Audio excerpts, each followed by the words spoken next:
छत्रपती शिवाजी महाराजांच्या जयंतीदिनानिमित्त सकल मराठा समाज आणि मराठा क्रांती मोर्चाच्या वतीनं ठाण्यात भव्य शिवसन्मान ज्योतयात्रा उत्साहात काढण्यात आली। मासुंदा तलाव येथील छत्रपती शिवाजी महाराजांच्या पुतळ्यापासून या यात्रेला सुरुवात करण्यात आली। मान्यवरांच्या हस्ते शिवरायांना पुष्पहार अर्पण करून आणि शिवसन्मान ज्योत प्रज्वलित करत या यात्रेची सुरुवात झाली। यानंतर ही ज्योतयात्रा संपूर्ण ठाणे शहरात फिरवण्यात आली। शहरातील प्रमुख मार्ग, चौक आणि परिसरातून मार्गक्रमण करताना जय भवानी जय शिवाजीच्या घोषणांनी वातावरण दुमदुमून गेलं होतं। भगवे ध्वज, ढोलताशांचा गजर आणि शिवरायांच्या प्रतिमांनी सजलेली रॅली पाहण्यासाठी नागरिकांनी मोठी गर्दी केली होती। या यात्रेत उपमहापौर कृष्णा पाटील, सकल मराठा समन्वयक रमेश आंबरे, सचिन पाटील यांच्यासह विविध सामाजिक संघटनांचे पदाधिकारी आणि मोठ्या संख्येनं शिवप्रेमी नागरिकही सहभागी झाले होते। युवक, महिला आणि ज्येष्ठ नागरिकांनीही उत्स्फूर्त सहभाग नोंदवत छत्रपतींच्या कार्याला अभिवादन केलं। छत्रपती शिवाजी महाराजांच्या विचारांचा प्रसार करणं, स्वाभिमान आणि संघटन शक्तीचा संदेश नव्या पिढीपर्यंत पोहोचणं हा या यात्रेचा उद्देश असल्याचं आयोजकांनी सांगितलं। विविध ठिकाणी शिवरायांच्या पराक्रमाच्या कथा आणि स्वराज्य संकल्पनेवर आधारितही संदेश देण्यात आले। पोलीस प्रशासनाकडून योग्य बंदोबस्त ठेवण्यात आला होता। संपूर्ण कार्यक्रम शांततेत आणि शिस्तबद्ध वातावरणात पार पडला। या शिवसन्मान ज्योत यात्रेमुळे ठाणे शहरात शिवभक्तीचा आणि स्वाभिमानाचा जागर अनुभवायला मिळाला। मोठे भव्य प्रमाणात ही रॅली निघाली, काय सांगाल? हिंदवी स्वराज्याचे संस्थापक राजे छत्रपती शिवाजी महाराज यांची 395 जयंतीनिमित्त सकल मराठा समाज व मराठा क्रांती मोर्चा तर्फे हे दरवर्षी आयोजन असतं आणि शिवसन्मान ज्योत यात्रा जी शिवनेरीवरून जी ज्योत आलेली आहे ती महाराजांची ठाण्यातील चौकात ती यात्रा फिरत असते आणि त्याचे ठाणेकर भव्य दिव्याने स्वागत करत आहेत। ती सन्मान ज्योत यात्रा आता ही ठाणेकरांकडून निघालेली आहे। आंबरे साहेब, काय सांगाल? मोठा जल्लोष पाहायला मिळतोय। छत्रपती शिवाजी महाराज जयंती ही दरवर्षी उत्साहात आणि आनंदात साजरी होत आहे। की बघाल की बहुसंख्य शिवप्रेमी लोक सगळे रस्त्यात उतरलेले आहेत आणि नाक्यावरती शिवज्योत आलेली आहे। त्या दर्शनासाठी लोक वाट पाहत आहेत, म्हणून आम्ही ही रॅली ठाणे शहरामध्ये काढतो। छत्रपती शिवाजी महाराज की जय।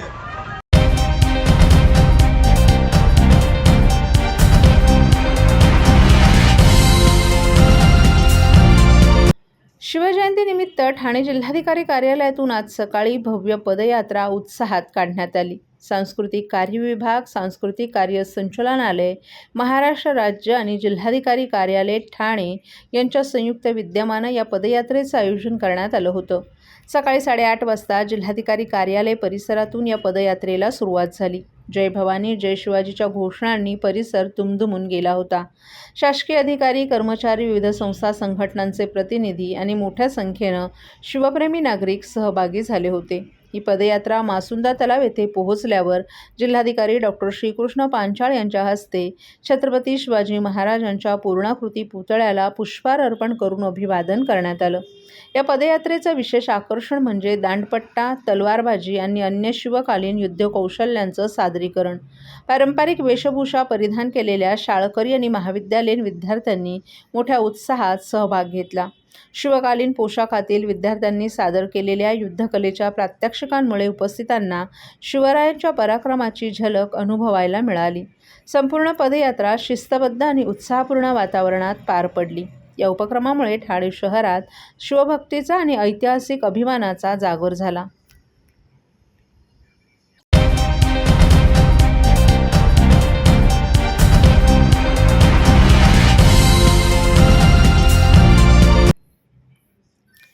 ठाणे महानगरपालिकेच्या वतीनं आज छत्रपती शिवाजी महाराज जयंती उत्साहात साजरी करण्यात आली। महापालिकेतील नरेंद्र बल्लाळ सभागृहात छत्रपती शिवाजी महाराजांच्या प्रतिमेस महापौर शर्मिला पिंपळोळकर, उपमहापौर कृष्णा पाटील, महापालिका आयुक्त सौरभ राव यांच्या हस्ते पुष्पहार अर्पण करून अभिवादन करण्यात आलं। तदनंतर मासुंदा तलाव येथील छत्रपती शिवाजी महाराजांच्या पूर्णाकृती पुतळ्यास पुष्पहार अर्पण करण्यात आला। यावेळी महापौर शर्मिला पिंपळोळकर यांनी सर्व ठाणेकरांना शिवजयंतीच्या शुभेच्छा दिल्या। तसंच कळवा नाका येथील छत्रपती शिवाजी महाराज यांच्या पूर्णाकृती पुतळ्यास उपमहापौर कृष्णा पाटील यांच्या हस्ते पुष्पहार अर्पण करून अभिवादन करण्यात आलं। यावेळी अतिरिक्त आयुक्त प्रशांत रोडे, शिवसेनेचे गटनेते पवन कदम, उपायुक्त जी गोदेपुरे, उमेश बिरारी, दीपक झिंजाड, परिवहन व्यवस्थापक भालचंद्र बेहेरे, सहाय्यक आयुक्त ललिता जाधव, सोपान भाईक, उपमाहिती जनसंपर्क अधिकारी प्राची डिंगणकर यांच्यासह महापालिकेचे कर्मचारीही उपस्थित होते.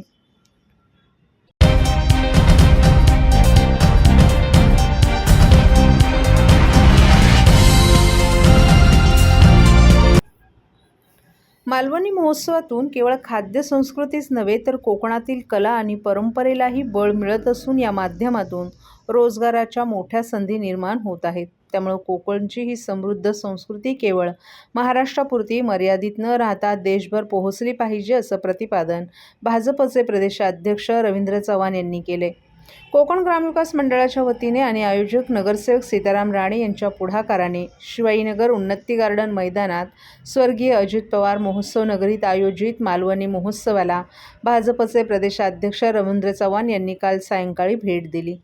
यावेळी उपमहापौर कृष्णा पाटील, आयोजक नगरसेवक सीताराम राणे, भाजपचे जिल्हाध्यक्ष संदीप लेले, गटनेते मुकेश मोकाशी, ज्येष्ठ नगरसेवक नारायण पवार, मनोहर डुमरे, भरत चव्हाण, विकास पाटील, माजी सरपंच संतोष राणे आदींसह मान्यवरही उपस्थित होते. यावेळी रवींद्र चव्हाण यांनी उपस्थितांना संबोधित केलं. कोकणातील पारंपरिक कोकण खाद्य संस्कृती, शेती उत्पादनं आणि सांस्कृतिक कार्यक्रमांचं आयोजन सीताराम राणे करत असल्याबद्दल त्यांनी कौतुक केलं. गेली 27 वर्ष मालवणी महोत्सव घेणं ही कोकणवासियांसाठी महत्त्वपूर्ण बाब आहे. खाद्य संस्कृती व कला संस्कृतीसोबतच कोकणातील विविध मसाले, लोणचे, आंबा उत्पादनं, काजू तसंच पारंपरिक पदार्थांची वर्षभराची बेगमी शहरवासियांना अशा महोत्सवातून करता येते. तसंच एक प्रकारे रोजगाराच्या मोठ्या संधी अशा कोकण महोत्सवाच्या माध्यमातून मिळतात. कोकणची ओळख असलेली खाद्य संस्कृती, लोककला आणि परंपरा अधिक व्यापक स्तरावर पोहोचवण्यासाठी अशा महोत्सवांची व्याप्ती वाढवण्याची गरज असल्याचं अधोरेखित करत कोकणची ही संस्कृती केवळ महाराष्ट्रातच नव्हे तर महाराष्ट्राबाहेरही पोहोचली पाहिजे असं मत त्यांनी व्यक्त केलं. यावेळी सीताराम राणे यांनी कोकणातील शेतकऱ्यांनी उत्पादित केलेल्या वस्तू आणि पारंपरिक मालवणी खाद्यपदार्थांची परडी देऊन रवींद्र चव्हाण यांचा सत्कार केला. आपण देखील कोकणातले आहात, काय नेमक्या भावना आहेत, काय प्रतिक्रिया? कोकण ग्रामविकास मंडळ गेली 27 वर्ष ठाणे जिल्ह्यामध्ये असणारा हा सीताराम राणे यांचा कोकण महोत्सव हा साजरा केला जातो. खरं तर एवढी वर्ष सातत्याने मालवणी महोत्सव साजरा करणारे मला वाटतं सीताराम राणे हे एकमेव असतील असं मला वाटतं.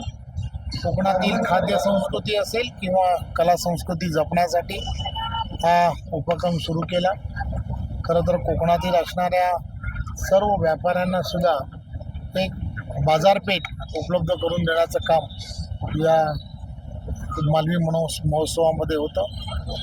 त्यामुळे एक चांगला असा उपक्रम की जो त्यांनी 27 वर्षा अगोदर सुरू केला आणि त्यामध्ये त्यांचं सातत्य आहे. म्हणून सर्व त्यांच्या सहकाऱ्यांचं पण मनपूर्वक धन्यवाद.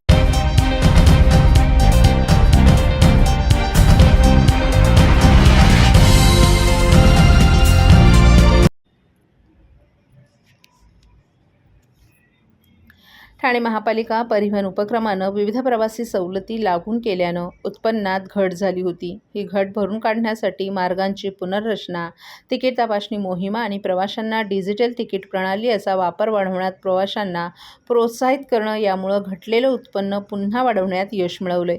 काही महिन्यांपूर्वी दररोजचं उत्पन्न 22 ते 23 लाख रुपयांपर्यंत घसरलं होतं. मात्र प्रशासनानं केलेल्या उपाययोजनांमुळे हेच उत्पन्न आता 30 लाख रुपयांपर्यंत पोहोचले. TMTच्या ताफ्यात 407 बसगाड्या असून त्यापैकी सुमारे 380 बस दररोज शहर आणि शहराबाहेरील विविध मार्गांवर धावतात. दररोज जवळपास 5,960 फेऱ्या होतात आणि सुमारे 2,45,000 प्रवासी या सेवेद्वारे प्रवास करतात. ना नफा ना तोटा या तत्वावर चालणाऱ्या या उपक्रमास गेल्या काही वर्षात आर्थिक ताण जाणवत होता. यामुळे महापालिकेच्या अनुदानावर मोठ्या प्रमाणात अवलंबून राहावं लागत होतं. विद्यार्थ्यांना 50% सवलत, अपंग व्यक्तींना विशेष सवलत, 15 मार्च 2024 पासून महिलांना 50% आणि ज्येष्ठ नागरिकांना मोफत प्रवास योजना लागू करण्यात आली. या निर्णयात निर्णयाचा सामाजिकदृष्ट्या सकारात्मक परिणाम झाला असला तरी उत्पन्नात घट झाली आणि दररोजची कमाई 22 ते 23 लाखांवर आली होती. या पार्श्वभूमीवर उत्पन्न वाढीसाठी TMT प्रशासनानं काही महत्त्वाचे निर्णय घेतले होते.